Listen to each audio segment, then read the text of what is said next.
A new episode of CBSN Originals Reverb series investigates how gun owners are growing more diverse. Increasing numbers of Black, Latino, and other marginalized groups are arming up out of fear for their safety. We're not letting them divide us no more. We have given this country everything. When you have these protesters go out, they say, hands up, don't shoot, right? When we go out, we're armed. You know what the police say? They look at us and they say, it's not worth it. One of the pandemic's enduring legacies will be more Americans with guns. We have seen a dramatic rise in the number of groups that support gun rights for LGBTQ people, for people of color. The events of 2020 highlighted the growing complexity of gun rights and mixed attitudes on the Second Amendment. With the chaos of the election, people were getting emboldened and stuff, so it was something that I felt needed to do for my family and future of our baby. Our biggest supporters have actually been leftists, have been socialists, progressives. You sort of have to have a distrust of authority. You know, the police and the government aren't taking care of me, so I have to, do things on my own. Will growing support for gun rights on the political left impact the partisan divide on gun control? Back when you needed the black vote so you could beat Trump. Show me where that worked for us. If they're killing people now and we have guns, imagine what would happen if we didn't have them. Our only means is to protect ourselves with firearms to even the playing field. Joining us now for more on this is P.B. Gomez. He is the founder and president of the Latino Rifle Association. P.B., welcome. Thanks for being with us. So first off, tell us what caused you to start the Latino Rifle Association? So the idea came following the El Paso Walmart shooting. This was a situation where an avowed white nationalist said in his manifesto his goal was to kill as many Latinos as possible to start to incite fear and hopefully stop Latino migration into the United States. And I knew following this sort of attack that a lot of Latinos were going to start looking to armed self-defense. And I knew as someone who had navigated the gun world alone, because none of the major gun rights organizations aligned with my values or interests, that getting into guns, getting into armed self-defense, the culture surrounding it is not welcoming. It's not a place that sort of celebrates diversity.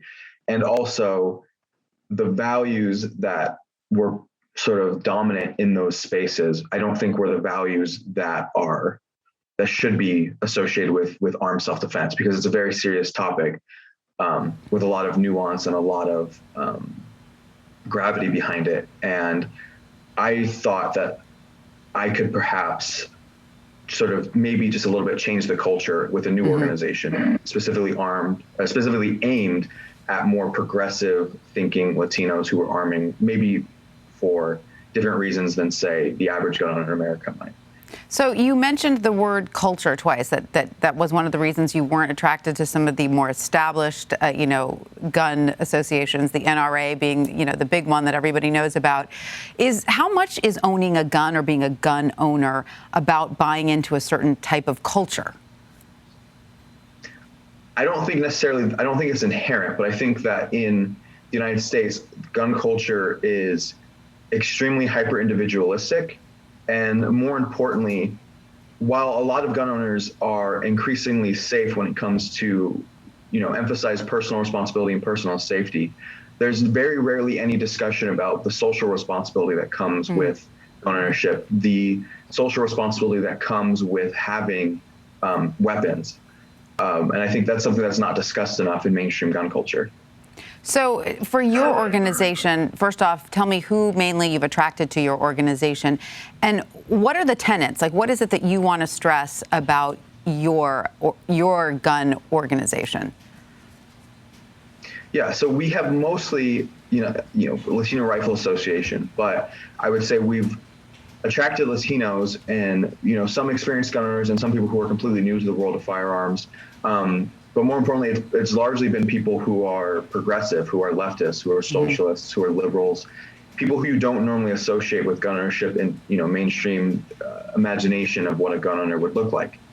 And I think the reason for that is we've made clear from the very beginning sort of like what our attitudes around this issue are. We emphasize, obviously every gun group should emphasize personal safety, but we emphasize, as I've said, the social responsibility aspect of it. And then I think less of being about a hyper-individualistic act of self-preservation and fear. We want to change, for at least for our community, for gun ownership to be sort of more community-focused and more about empowerment and community protection. Mm-hmm. So I have a question for you, because you say your group embodies, slightly more leftist-leaning members.